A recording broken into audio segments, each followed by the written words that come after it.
fans, comic geeks, and all the nerds in between. My name is Megan with Vigilante Vibes, where I talk all things Marvel, MCU, Marvel Studios, Marvel Comics, literally all Marvel.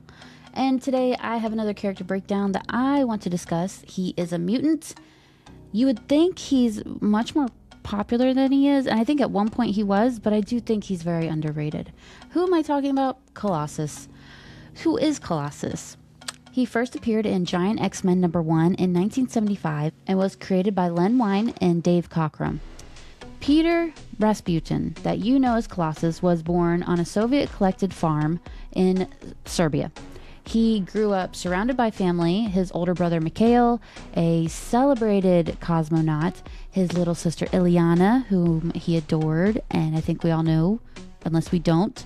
If you don't know who Ilyana is, she is magic. And if you want to know more about her, check out my page because I have a breakdown of her too. Peter was gentle, artistic, and happiest when he was drawing or painting. When his mutant powers kicked in at 13, turning his body into organic steel, he didn't dream of being a hero. He just used them to help his family and neighbors. Everything changed when he saved Ilyana from a runaway tractor. That is what caught Professor Xavier's attention. Xavier was assembling a new X-Men team to rescue the original X-Men from the living island Krakoa, and Peter agreed to leave Siberia for America. Xavier gave him the codename Colossus, and Peter helped defeat Krakoa alongside Storm, Wolverine, Banshee, Nightcrawler, Thunderbird, and the rest of the new team.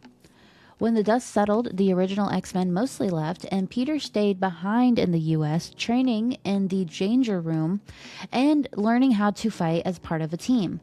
From there, things escalated very quickly. The X-Men fought Sentinels, Juggernaut, Magneto, the Shi'ar Imperial Guard, and just about every cosmic or mutant disaster imaginable.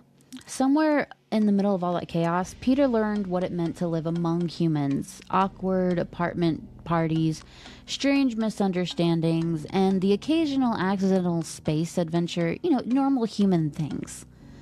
While traveling through the Savage Land, Peter saved 2 women from a tight T-Rex.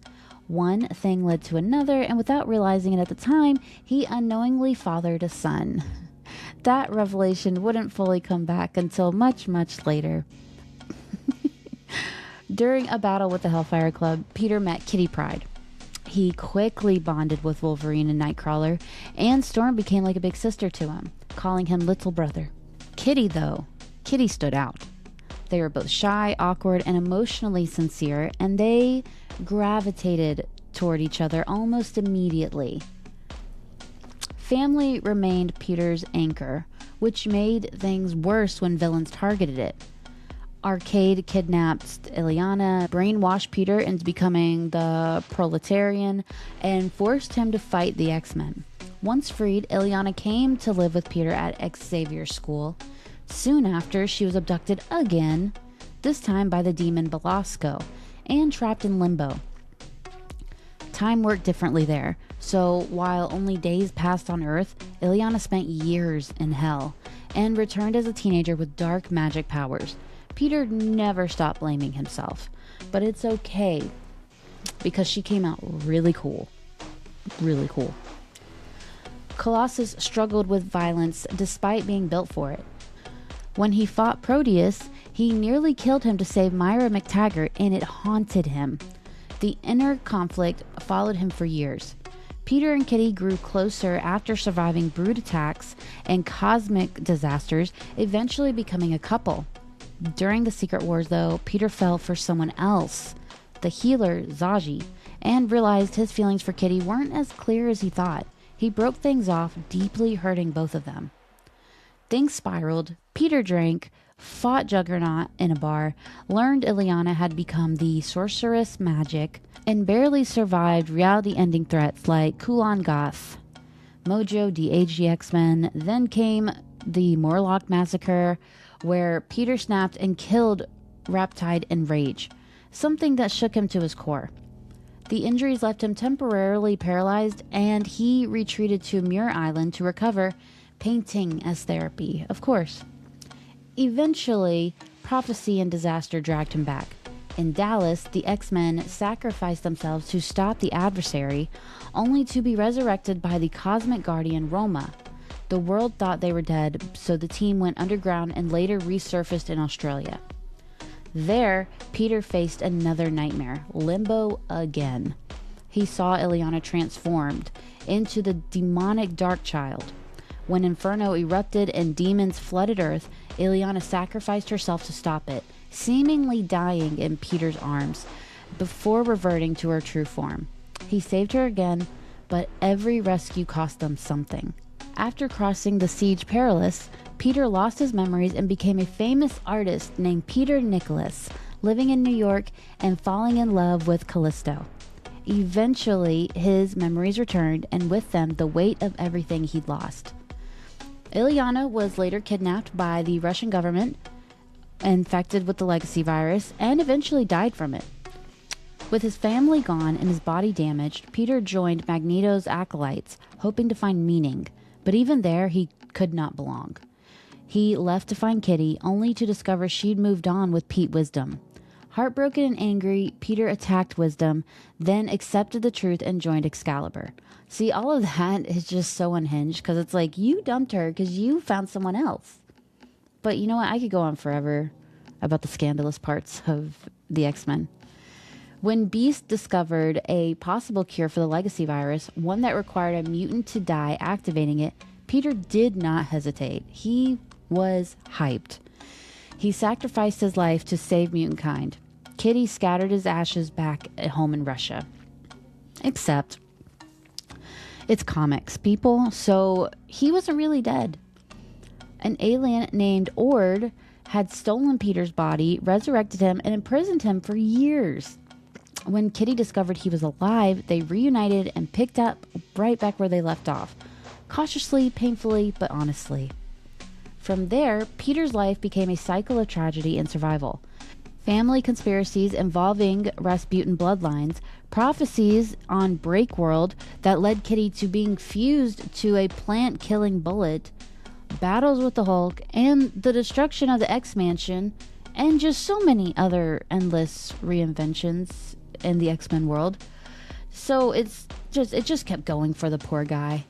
Illyana returned though, changed, she was unstable, she was dangerous. But Peter became very overprotective of her.